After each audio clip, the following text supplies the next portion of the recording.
So in this lecture we will study about pathology of blood and urine. अब pathology के अंदर या pathophysiology के अंदर हम लोग क्या क्या पढ़ते हैं। अब जैसे हमारा जो बायोकेमिस्ट्री का जो आपका लास्ट चैप्टर है वो है pathology of blood and urine. अब इसके अंदर आप क्या क्या पढ़ोगे कि ब्लड और यूरिन के बारे में सबसे पहले आप पढ़ोगे कि नॉर्मल कॉन्स्टिट्यूएंट्स कौन से होते हैं, ठीक है, और हमारे पास एबनॉर्मल कॉन्स्टिट्यूएंट्स कौन से होते हैं। तो पैथोलॉजी अब स्टार्ट करते हैं सबसे पहले ब्लड की, राइट। अब ब्लड के बारे में आपको इनिशियली क्या क्या नॉलेज है। ब्लड के बारे में इतना सबको पता है कि ब्लड रेड कलर का होता है, राइट। और दूसरा हमें क्या पता है कि ब्लड लिक्विड होता है नेचर में, फ्लूइड हमारे पास कंसिस्टेंसी होती है, यानी कि फ्लो कर सकता है, ठीक है। तो अभी हमारे पास नेक्स्ट आता है कि ब्लड जो है उसके अंदर हमारे पास क्या क्या चीज़ें आ होंगी। तो हमारे पास सबसे पहले ब्लड जो है, ब्लड एक स्पेशल टाइप का कनेक्टिव टिश्यू होता है, ठीक है। अब ब्लड जो है वो भी क्या है, एक टिश्यू है हमारे पास और एक स्पेशलाइज्ड कनेक्टिव टिश्यू है। कनेक्टिव टिश्यू जो आपने जब टिश्यूज के बारे में पढ़ा होगा तब आपने पढ़ा होगा, राइट। अब उसके बाद आता है हमारे पास कि ब्लड जो है वो फ्लूइड होता है नेचर में, और हमारी बॉडी के अंदर क्लोज्ड सिस्टम होता है ब्लड वेसल्स का, जिसके अंदर जो ब्लड है वो फ्लो करता है। अब हमारी बॉडी के अंदर टोटल जो ब्लड का वॉल्यूम फ्लो कर रहा है दैट इज 6 लीटर्स, मतलब नियरली हमारे पास हमारी बॉडी के अंदर 6 लीटर्स ऑफ ब्लड होता है। और हमारा जो ब्लड का पीएच होता है, ब्लड का जो पीएच होता है ये स्लाइटली हमारे पास अल्कलाइन होता है, यानी कि पीएच 7.4 के अराउंड होता है। और हमारे पास जो स्पेसिफिक ग्रेविटी होती है ब्लड की वो हमारे पास थोड़ी सी ऊपर होती है वाटर के, इट इज 1.055, राइट। अब नेक्स्ट आता है हमारे पास ब्लड के फंक्शंस क्या क्या है। तो सबसे पहले जो क्लियर फंक्शन जो हम सबको पता है वो क्या है कि ब्लड जो है वो हमारे पास सर्कुलेट करता है ऑक्सीजन को, राइट। हमारे पास लंग्स से ऑक्सीजन कैरी करता है और हमारे पास सारे ऑर्गन्स तक ऑक्सीजन लेके जाता है, राइट। और उसके अलावा ऑक्सीजन के अलावा क्या क्या सप्लाई करता है हमारे पास ब्लड, न्यूट्रिएंट सप्लाई करता है। अब उसके अलावा हमारे पास जब एक बार हमारे पास ऑक्सीजन जो है वो हमारे ऑर्गन्स तक पहुंच गई तो उसके बाद ऑक्सीजन हमारे पास कार्बन डाइऑक्साइड को और न्यूट्रिएंट्स जब हमारे पास ऑर्गन्स तक पहुंच गए तो वहाँ पे वेस्ट प्रोडक्ट्स को हमारे पास वापस से कैरी करके लाता है एक्सक्रीशन के लिए, राइट। और उसके अलावा हमारे पास जो भी हार्मोन्स प्रोड्यूस होते हैं एंडोक्राइन ग्लैंड से या फिर अदर टिश्यूज से, उनको ट्रांसफर करने में हेल्प करता है। उसके अलावा हमारे पास वाटर को रीडिस्ट्रीब्यूट करता है from one part of the body to the other. और उसके अलावा हमारे पास ब्लड के अंदर एंटीबॉडीज होती हैं जो कि हमारे पास हमारी इम्यून सिस्टम के अंदर इम्यून सिस्टम को स्ट्रेंथन करती हैं। उसके अलावा वाइट ब्लड सेल्स होते हैं जो कि हमारे पास फाइट करते हैं इन्फेक्शंस के साथ। और उसके अलावा हमारे पास ब्लड के अंदर क्या होता है, क्लॉटिंग फैक्टर्स होते हैं जो कि जो हेमरेज हो जाता है, हेमरेज होता है हमारे पास एक्सेसिव ब्लीडिंग। तो अगर हेमरेज ना हो किसी को तो हमारे पास क्या हो जाता है, क्लॉटिंग फैक्टर्स प्रेजेंट होते हैं और जिससे हमारे पास ब्लड के क्लॉट्स बन जाते हैं और ब्लड लॉस जो है बॉडी में से वो कम होता है। सो क्या क्या फंक्शन है हमारे पास, first of all it transport the blood transports oxygen and nutrients to the different tissues and organs of the body. Secondly, it transports the waste product to the excretory organs. It carries hormones and from the endocrine glands to the various tissues, and it redistributes water from one part of the body to the other. और sixth है हमारे पास fifth है हमारे पास it contains antibodies and white blood cells which fight with the various infectious organs, and after that blood also contains clotting factors or coagulating factors which helps us to save the blood, which helps us to save the body from hemorrhages, right। excessive blood loss नहीं होता। सो अब हमारे पास next जो आता है that is composition of blood. Blood की हमारे पास कॉम्पोजिशन क्या होती है। तो अगर हम बिग पिक्चर के अंदर बात करें तो ब्लड के अंदर मेजर हमारे पास दो कंपोनेंट्स होते हैं। एक तो ब्लड के अंदर होता है हमारे पास प्लाज्मा, ठीक है। सेकेंडली हमारे पास ब्लड के अंदर होता है सेलुलर एलिमेंट्स। अब प्लाज्मा और सेलुलर एलिमेंट्स में हमारे पास क्या होगा, हमारे पास जो सेल्स होते हैं वेरियस, जैसे कि रेड ब्लड सेल्स हैं जिनको हम इरिथ्रोसाइट्स बोलते हैं, उसके अलावा वाइट ब्लड सेल्स हैं जिनको हम ल्यूकोसाइट्स बोलते हैं, उसके अलावा हमारे पास प्लेटलेट्स हैं जिसको हम थ्रोम्बोसाइट्स बोलते हैं, राइट। अब नेक्स्ट आता है हमारे पास प्लाज्मा। अब प्लाज्मा क्या होता है हमारे पास? प्लाज्मा जो फ्लूइड कंपोनेंट होता है हमारी ब्लड का वो होता है प्लाज्मा, ठीक है। और प्लाज्मा के अंदर हमारा जो ये सेलुलर एलिमेंट्स, जितने भी हमने सेलुलर एलिमेंट्स पढ़े, आरबीसी है, डब्ल्यूबीसी है, प्लेटलेट्स है, ये सारे क्या होते हैं? सस्पेंडेड होते हैं हमारे प्लाज्मा के अंदर। और प्लाज्मा जो है ये हमारे पास 55% ऑफ ब्लड वॉल्यूम जो है वो प्लाज्मा ऑक्यूपाई करता है। अब प्लाज्मा के अंदर हमारे पास क्या कंपोनेंट्स होते हैं? तो प्लाज्मा जो है उसके अंदर 91% तक हमारे पास क्या होता है? वाटर होता है। और उसके अलावा वाटर के अलावा हमारे पास कुछ नॉन डिफ्यूजिबल कॉन्स्टिट्यूएंट्स होते हैं, और नॉन डिफ्यूजिबल कॉन्स्टिट्यूएंट्स के अलावा हमारे पास कुछ डिफ्यूजिबल कॉन्स्टिट्यूएंट्स होते हैं। अब नॉन डिफ्यूजिबल कॉन्स्टिट्यूएंट्स और डिफ्यूजिबल कॉन्स्टिट्यूएंट्स यानी कि अब हमारी ब्लड के अंदर हमने अभी पढ़ा कि मेजर जो काम है ब्लड का दैट इज ट्रांसपोर्टेशन, ठीक है, और उसके अलावा क्लोटिंग फैक्टर्स होते हैं। अब हमारे पास जो डिफ्यूजिबल कंपोनेंट्स होंगे वो क्या होंगे कि हमारे पास ऐसे कंपोनेंट्स जो कि हमारे पास एक ऑर्गन से दूसरे ऑर्गन तक जब ब्लड के प्रेजेंस में हमारे पास डिफ्यूज आउट कर जाएंगे ब्लड वेसल्स में से, वो आते हैं हमारे पास डिफ्यूजिबल कॉन्स्टिट्यूएंट्स। और नॉन डिफ्यूजिबल कॉन्स्टिट्यूएंट्स कौन से आते हैं? जो ऑर्गन्स, जो कंपोनेंट्स या जो सेल्स या फिर जो कॉन्स्टिट्यूएंट्स हमारे पास ब्लड में से या प्लाज्मा में से डिफ्यूज आउट नहीं हो सकते डिफरेंट ऑर्गन्स तक। तो अभी नॉन डिफ्यूजिबल कॉन्स्टिट्यूएंट्स के अंदर क्या क्या आता है हमारे पास? जो प्लाज्मा प्रोटीन्स होते हैं, जैसे कि एल्ब्यूमिन होता है, ग्लोब्यूलिन होता है, उसके अलावा फाइब्रिनोजन है, एंजाइम्स जो है वो हमारे पास नॉन डिफ्यूजिबल कॉन्स्टिट्यूएंट्स में आती है प्लाज्मा के अंदर। और डिफ्यूजिबल कॉन्स्टिट्यूएंट्स में क्या क्या आता है? जितने भी हॉर्मोन्स, विटामिन्स हैं, ये हमारे पास डिफ्यूजिबल होते हैं। उसके अलावा हमारे पास जो ये एनाबॉलिक कॉन्स्टिट्यूएंट्स होते हैं, जैसे कि हमारे पास अमीनो एसिड्स हैं, ग्लूकोज है, उसके अलावा फैटी एसिड्स, ट्राइग्लिसराइड्स, और उसके अलावा हमारे पास इलेक्ट्रोलाइट्स जो है जैसे कि सोडियम, पोटेशियम, क्लोराइड, कैल्शियम, ये सारे हमारे पास डिफ्यूजिबल होते हैं। और लास्टली हमारे पास जितने भी कैटाबॉलिक प्रोडक्ट्स हैं, जैसे यूरिया है, यूरिक एसिड है, उसके अलावा क्रिएटिनिन है, ये सारे हमारे पास क्या होते हैं? डिफ्यूजिबल कॉन्स्टिट्यूएंट्स में आते हैं।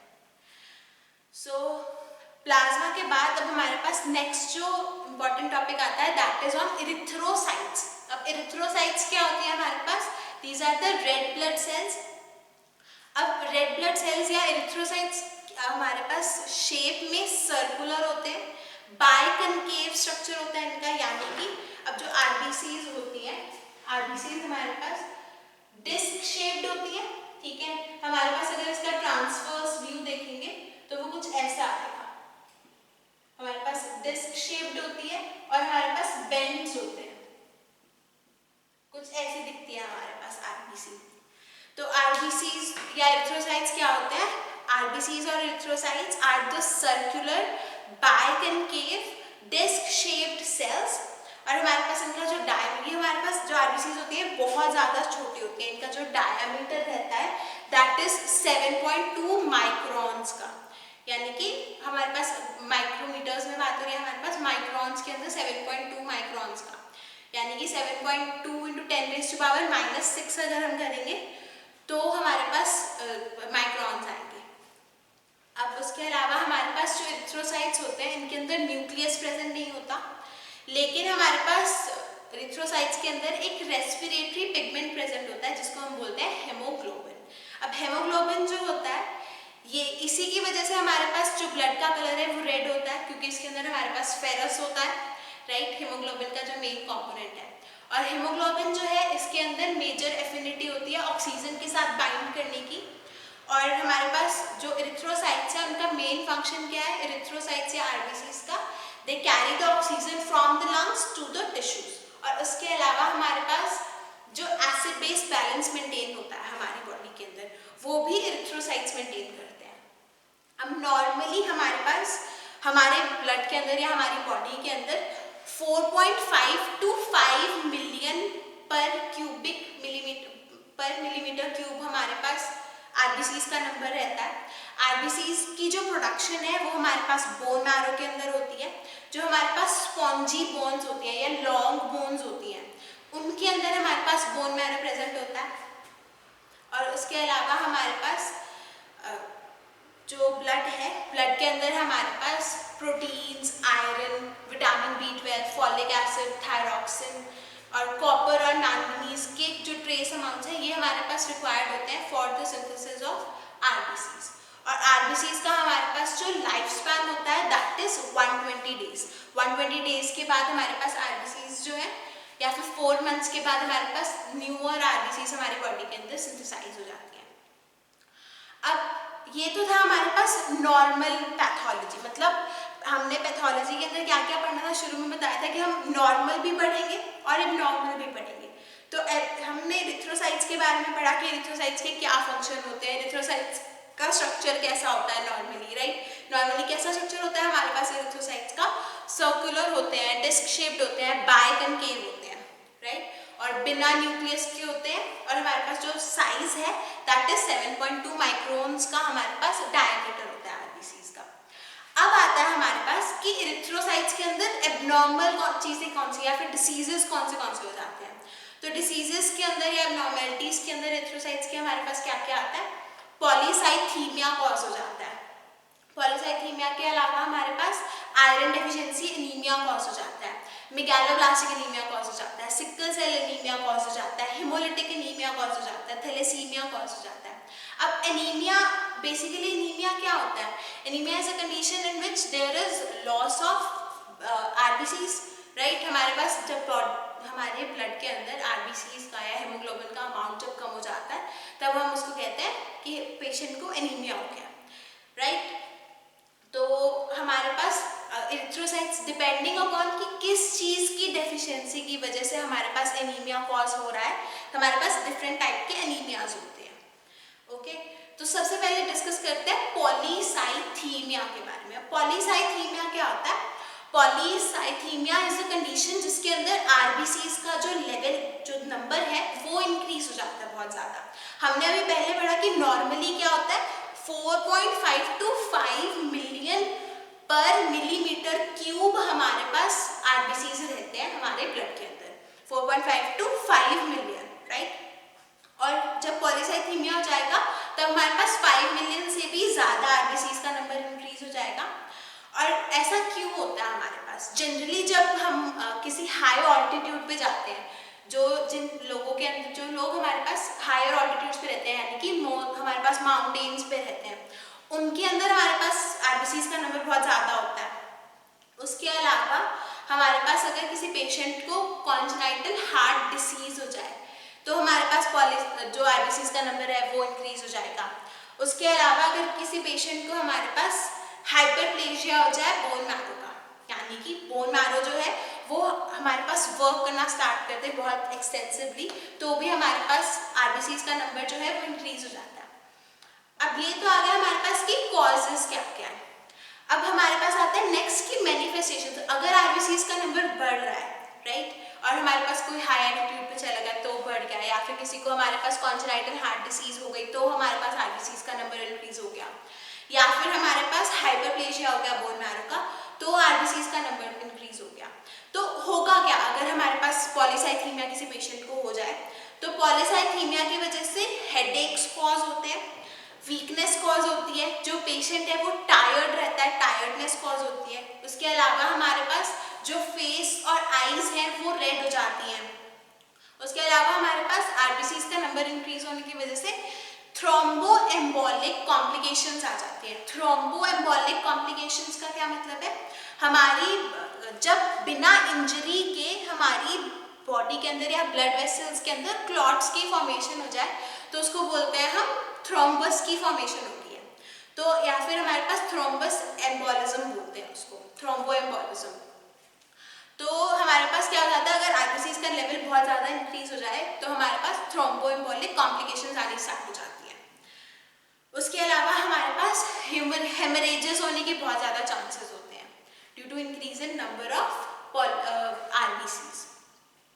सो पॉलीसाइथीमिया के बाद नेक्स्ट डिसऑर्डर आता है हमारे पास iron deficiency anaemia. Iron deficiency anaemia क्या होता है? आयरन डेफिशिएंसी एनीमिया को हम माइक्रोसाइटिक एनीमिया भी बोलते हैं। माइक्रोसाइटिक एनीमिया में क्या हो जाता है? जब हमारे पास आयरन की डेफिशिएंसी हो जाती है, उसकी वजह से हमारे पास जो हेमोग्लोबिन का कंटेंट है वो डिक्रीज हो जाता है आरबीसीज के अंदर। अब जब आरबीसीज के अंदर हमने क्या पढ़ा कि क्या कॉन्स्टिट्यूएंट होता है एरिथ्रोसाइट का? एरिथ्रोसाइट के अंदर एक तो हमारे पास एरिथ्रोसाइट के अंदर हमारे पास न्यूक्लियस नहीं होता, राइट? सिर्फ वो क्या होता है? हमारे पास हेमोग्लोबिन प्रेजेंट होता है। अगर हेमोग्लोबिन का नंबर या अमाउंट कम हो जाएगा आयरन डेफिशिएंसी एनीमिया के अंदर, तो हमारे पास क्या हो जाएगा? जो आरबीसीज फॉर्म होगी उनका जो साइज होगा वो बहुत ज़्यादा स्मॉल होगा, इसी वजह से हम इसको बोलते हैं माइक्रोसाइटिक एनीमिया। अब अगर हमारे आरबीसीज का साइज स्मॉल होगा और हेमोग्लोबिन का कंटेंट स्मॉल होगा तो हमारे पास क्या हो जाएगा? अब ब्लड का काम क्या था? आरबीसीज का काम क्या था? ऑक्सीजन ट्रांसपोर्ट करना। तो अगर हेमोग्लोबिन ही कम है तो हमारे पास ऑक्सीजन जो है वो बाइंड नहीं कर पाएगा, ऑक्सीजन बाइंड नहीं कर पाएगा तो हमारे पास ट्रांसपोर्ट कम होगा, और इसी वजह से हमारे पास जो हेमोग्लोबिन की सिंथेसिस है उसके लिए आयरन का हमारे पास होना नेसेसरी होता है। और इसकी वजह से हमारे पास सिम्टम्स क्या क्या आते हैं? अगर हमारे पास माइक्रोसाइटिक एनीमियाज बन रहे हैं तो हमारे पास वीकनेस कॉज हो जाती है, टायर्डनेस कॉज हो जाती है, शॉर्टनेस ऑफ ब्रेथ हो जाती है अगर कोई पेशेंट एक्सरसाइज कर रहा है तो। और हमारे पास डायग्नोसिस क्या होती है? जो टंग है और नेल्स है, उसके अलावा हमारे पास कंजक्टाइवा होता है, वो हमारे पास पेल हो जाता है। और उसके अलावा हमारे पास हम हेमोग्लोबिन का एस्टिमेशन करते हैं, जो एचबी का लेवल देखते हैं जनरली, एचबी के लेवल के अंदर हमारे पास पता चल जाता है कि अगर किसी पेशेंट को माइक्रोसिटिक या फिर आयरन डेफिशिएंसी एनीमिया है। नेक्स्ट अब इसके अंदर हमारे पास ट्रीटमेंट क्या होगी? हमारे पास आयरन डेफिशिएंसी एनीमिया की ट्रीटमेंट हमारे पास की जाती है with the help of iron supplementation. Iron folic acid की टैबलेट्स दी जाती है, आयरन सप्लीमेंट्स दिए जाते हैं ताकि हमारे पास आयरन डेफिशिएंसी एनीमिया जो है वो ट्रीट हो जाए। अब नेक्स्ट आता है हमारे पास मेगालोब्लास्टिक एनीमिया। मेगालोब्लास्टिक एनीमिया क्या होता है? या मैक्रोसिटिक एनीमिया बोलते हैं इसको। मैक्रोसिटिक, अभी माइक्रो में हमने क्या पढ़ा था कि आरबीसीज का जो साइज है वो स्मॉल हो जाएगा। अब मैक्रोसाइटिक एनीमिया में क्या होता है? हमारे पास आरबीसीज का जो साइज है वो एनलार्ज हो जाता है, हमारे पास एनलार्ज्ड या फिर बड़ी नॉर्मल साइज से एबनॉर्मली लार्ज आरबीसीज का फॉर्मेशन हो जाता है। अब ये जनरली हमारे पास क्यों होता है? हमारे पास मेगालोब्लास्टिक एनीमिया होता है जब मैचुरेशन जो है आरबीसीज की वो प्रॉपरली नहीं होती।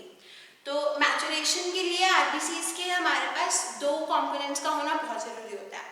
विटामिन B12 और फॉलिक एसिड नेसेसरी होते हैं for the proper maturation of RBCs. और अगर हमारे पास विटामिन B12 या फॉलिक एसिड की डेफिशिएंसी हो जाए तो हमारे पास आरबीसीज जो है वो प्रॉपरली मैच्योर नहीं हो पाती, और अगर हमारे पास आरबीसीज मैच्योर नहीं हो पाएंगी तो हमारे पास एब्डोमिनली लार्ज साइज की आरबीसीज फॉर्म होगी। और उसके अलावा इन आरबीसीज को हम कहेंगे मेगालोब्लास्ट। और हमारे पास अब सिम्टम्स क्या क्या होते हैं हमारे पास मेगालोब्लास्टिक एनीमिया के? ग्लोसाइटिस कॉज हो जाता है, एनोरेक्सिया कॉज हो जाता है, डायरिया कॉज हो जाता है, लॉस ऑफ वेट हो जाता है। उसके अलावा हमारे पास न्यूरोलॉजिकल कंडीशंस आ जाते हैं जैसे कि पैरेस्थीसिया कॉज हो जाता है और वीकनेस हो जाती है लिम्स की। उसके अलावा हमारे पास हेमरेज कॉज हो सकता है। और मेगालोब्लास्टिक एनीमिया को हम कैसे ट्रीट कर सकते हैं? With the help of vitamin B12 और फॉलिक एसिड हम मेगालोब्लास्टिक एनीमिया को ट्रीट कर सकते हैं। अब नेक्स्ट आता है हमारे पास पर्नीशियस एनीमिया। पर्नीशियस एनीमिया हमारे पास क्यों होता है? पर्नीशियस एनीमिया होता है जब हमारे पास इंट्रिंसिक फैक्टर की डेफिशिएंसी हो जाती है। अब इंट्रिंसिक फैक्टर क्या होता है? विटामिन B12 अभी हमने पढ़ा। विटामिन B12 एक हमारे पास इंपॉर्टेंट फैक्टर है for the maturation of RBCs, right? तो विटामिन B12 की जो हमारे पास एब्जॉर्प्शन होती है बॉडी के अंदर वो होती है with the help of intrinsic factor. तो जब हमारे पास इंट्रिंसिक फैक्टर की डेफिशिएंसी हो जाती है तब हमारे पास अब इंट्रिंसिक फैक्टर जो है वो हमारे पास सिक्रीट होता है जो गैस्ट्रिक म्यूकोजा के पेरिएटल सेल्स होते हैं वहाँ से। अब जब हमारे पास गैस्ट्रिक म्यूकोजा जो है वो डैमेज हो जाए, पेरिएटल सेल्स डैमेज हो जाए, तो हमारे पास इंट्रिंसिक फैक्टर सिक्रीट नहीं होता और इंट्रिंसिक फैक्टर की डेफिशिएंसी की वजह से हमारे पास पर्नीशियस एनीमिया हो जाता है। क्योंकि हमारे पास जब विटामिन B12 नहीं होता तब हमारे पास डेवलपमेंट नहीं हो पाती है, आरबीसीज की प्रॉपरली मैचुरेशन नहीं हो पाती। और हमारे पास पर्नीशियस एनीमिया जो है वो सिमिलर होता है हमारे पास मेगालोब्लास्टिक एनीमिया के साथ, लेकिन हमारे पास ओनली डिफरेंस क्या है कि मेगालोब्लास्टिक एनीमिया में विटामिन B12 और फॉलिक एसिड दोनों की डेफिशिएंसी हो जाती है, और जो पर्नीशियस एनीमिया है उसके अंदर सिर्फ और सिर्फ हमारे पास विटामिन B12 की डेफिशिएंसी आती है। वो भी क्यों होती है? क्योंकि हमारे पास इंट्रिंसिक फैक्टर की डेफिशिएंसी हो जाती है, और इंट्रिंसिक फैक्टर ना होने की वजह से विटामिन B12 जो है वो एब्जॉर्ब नहीं हो पाता। और अगर हम इंट्रावेनियसली विटामिन B12 इंजेक्ट करेंगे तो पर्नीशियस एनीमिया जो है वो ट्रीट हो सकता है। अब नेक्स्ट आता है हमारे पास sickle cell anaemia. Sickle cell anaemia क्या होता है? सिकल सेल एनीमिया एक हेरिडिटरी डिसऑर्डर है। ओके, अब हेरिडिटरी डिसऑर्डर है यानी कि हमारे पास जनरली जो नॉर्मल हीमोग्लोबिन होता है वो हमारे पास HB, उसके अंदर जो ग्लोबिन चेन होती है उसके अब हीमोग्लोबिन जो है वो हमारे पास फॉर्म होता है ए अल्फा और बीटा चेन होती है हमारे पास ग्लोबिन की, राइट।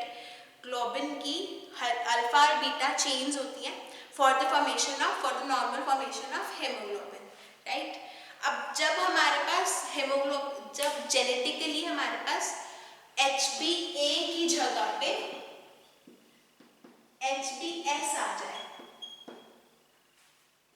या फिर हम कह सकते हैं कि अगर हमारे पास वेलिन आ जाए ग्लूटामिक एसिड की जगह पे, वेलिन आ जाए